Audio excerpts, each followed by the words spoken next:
Hi, I'm Gemma. I live in the Scottish Highlands. Join me for the walks that I take, the food that fuels them, and the books that inspire them. Good morning, everyone! So you join me on a beautiful spring morning. It's absolutely glorious, so I thought I'd bring you along to go to a local attraction called the Falls of Shin. It's actually not the time of year to come to the Falls of Shin, but it's still a beautiful walk. So if you find yourself in the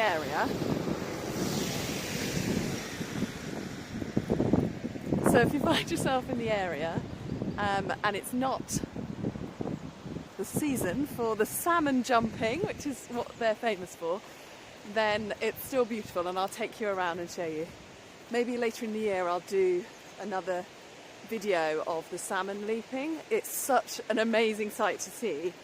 But yeah, we're going to go down to the falls now anyway for the first walk that we're going to do today, because there's several, and I'm going to take you on a couple of them today.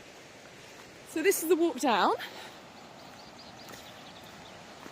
It's very steep, so if you have mobility issues, you might need to take care. So I thought I'd come here today because we've had a lot of rain last week. Absolutely glorious today. We've had a lot of rain last week, so I'm hoping that the falls will be quite impressive. We'll see. They sound impressive.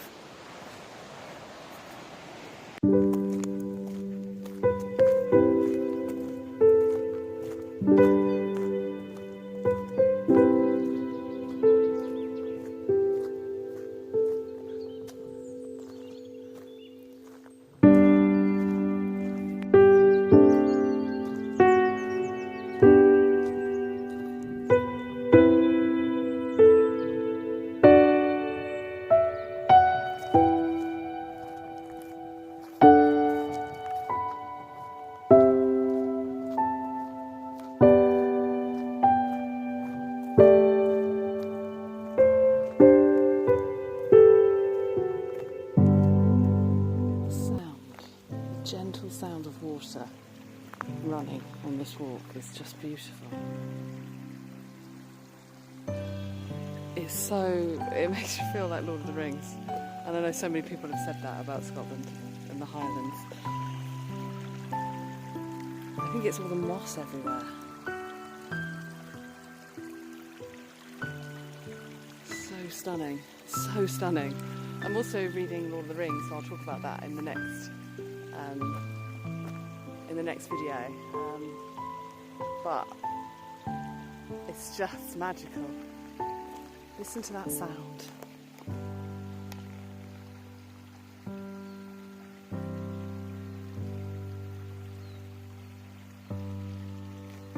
Beautiful. Beautiful.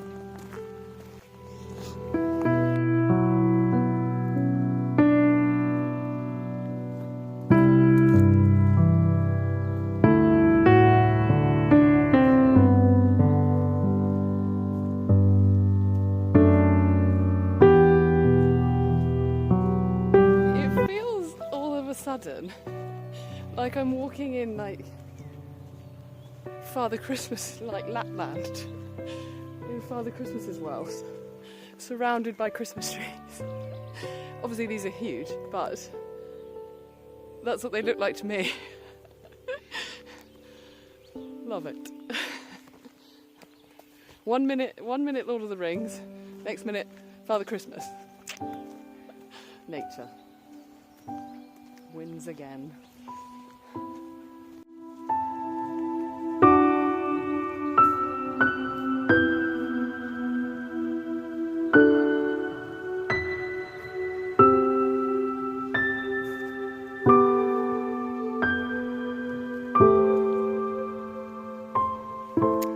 So I decided to take a detour. I thought I'd show you the pond. I've never been here, so I wasn't sure what it would be like, but I thought I would experience it so that I can share at the end of the video details about the walk and everything. So yeah, it's quite nice. There's a bench here, which is quite cool. It's also starting to rain. When I left my house, it was glorious sunshine. For those of you that watched my last video, you will know that exactly the same thing happened last time. And I didn't have a coat. However, this time even though it's warmer than last time, I have my cagoule. So if it starts raining properly, I will put my cagoule on. But I'm hoping the sun will win. Doesn't look like it at the moment, but we'll see.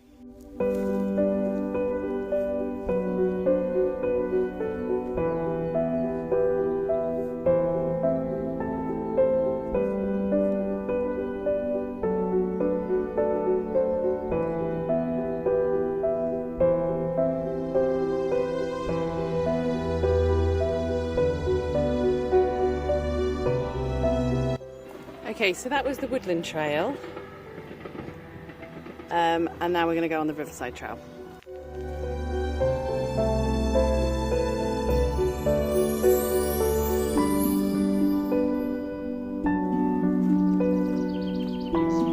Don't know what this is the ruins of.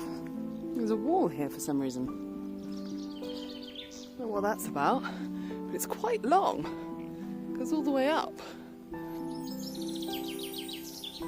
Yeah, in fact, I can see it. It goes really far. Must have been a boundary for something. Don't know. We'll see if I can maybe find out. I'll let you know if I do.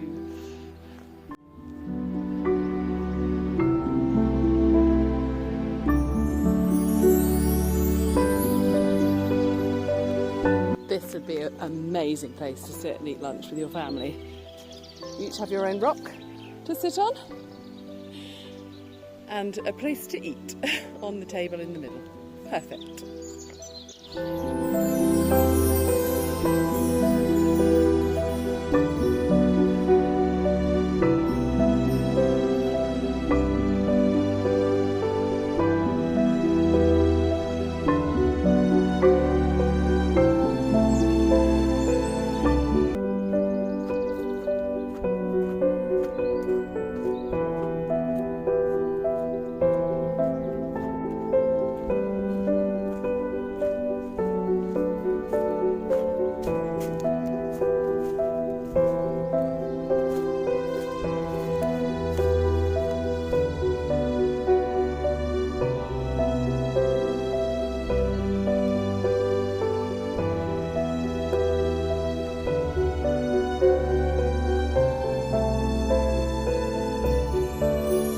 So this bit here cuts off the main path and goes down to some beautiful views by the river.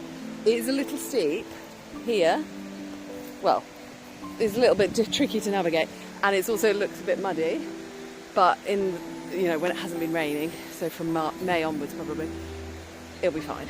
And it's lovely, so I'll take you down there, and I won't do any chatting down there because the noise of the river, and my mic's not working today again. So if anyone has any tips about that, I've got a Rode mic and I just can't seem to get it to work consistently. I don't know whether it's the age of my phone or the connection, because my lead doesn't connect into my phone very well, or what it is. But if you've used a Rode microphone and got any tips, let me know, because I'm struggling. Anyway, yeah, so I'll show you the river because it's beautiful, beautiful.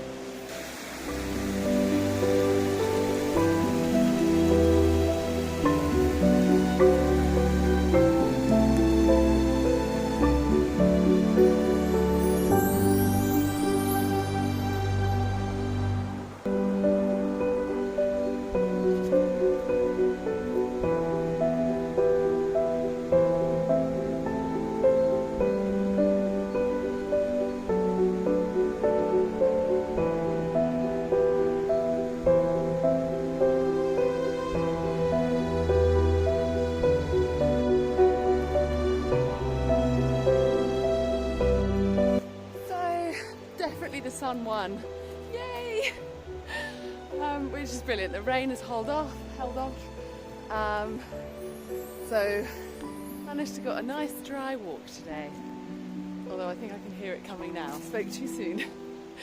Anyway, so I'm going to end the video there for those people that don't want to hear about the walk, the details about the walk. So I'll do that next.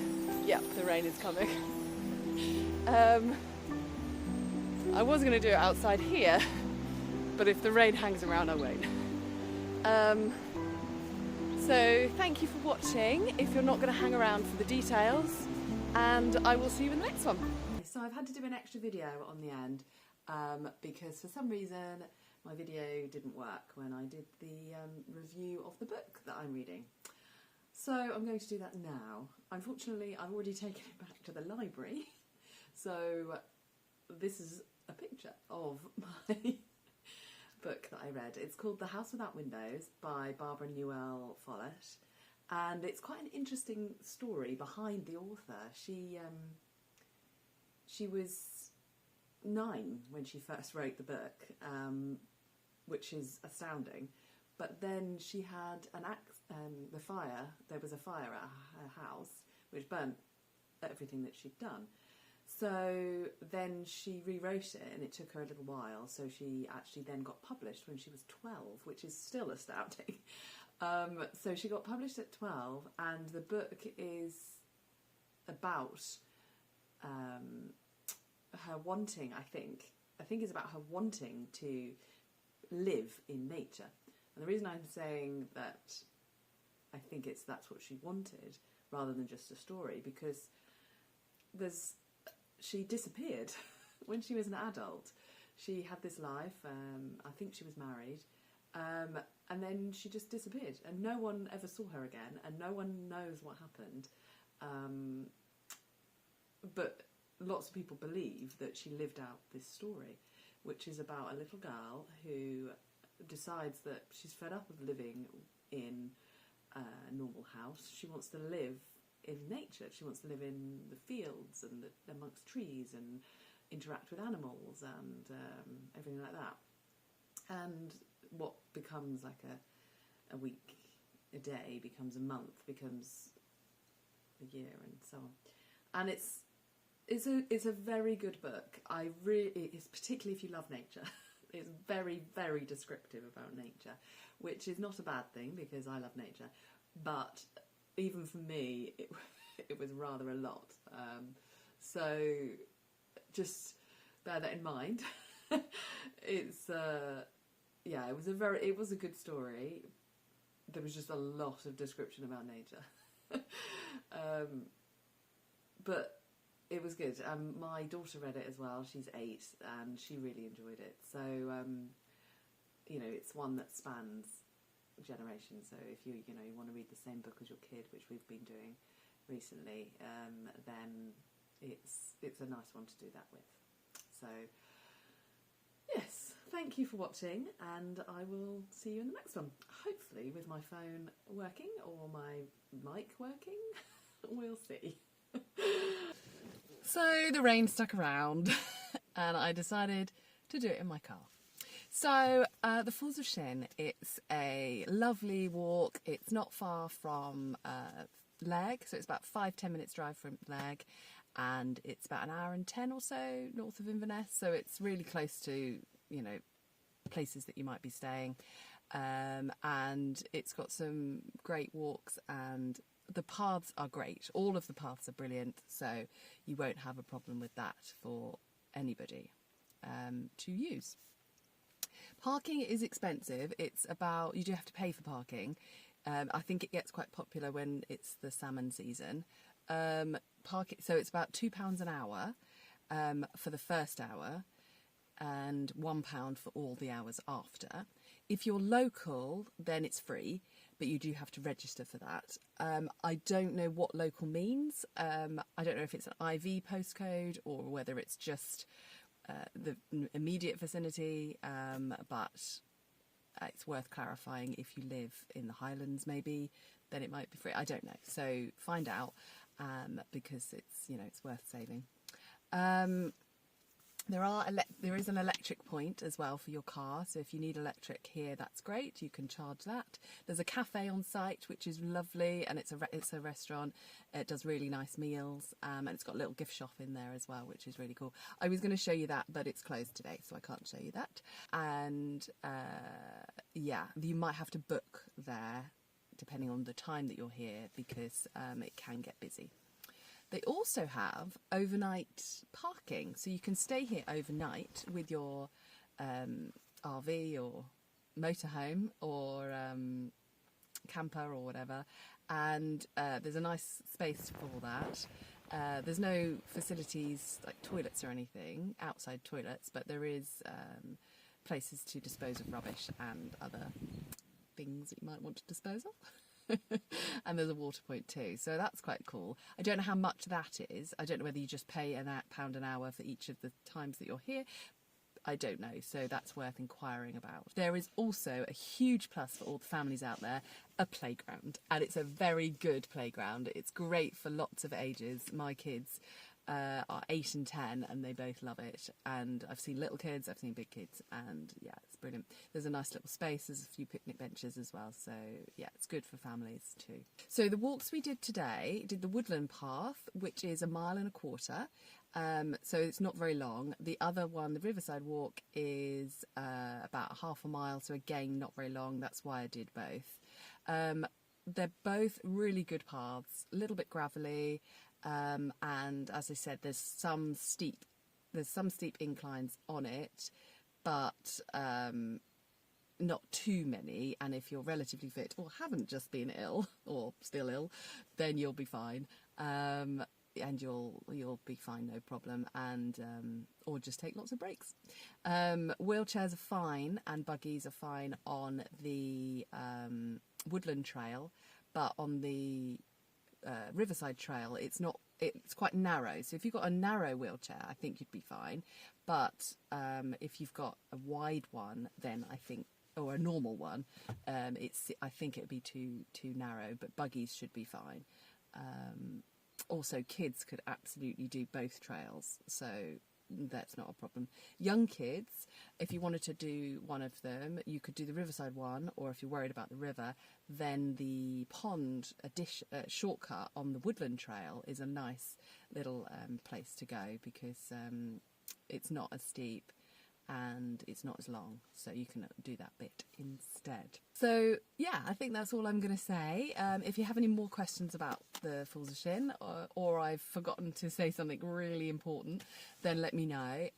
Otherwise, I will see you in the next one. Hopefully the next one won't have the drama with the weather, but we are in Britain. So there we go. Okay, see you in the next one, everyone. Bye.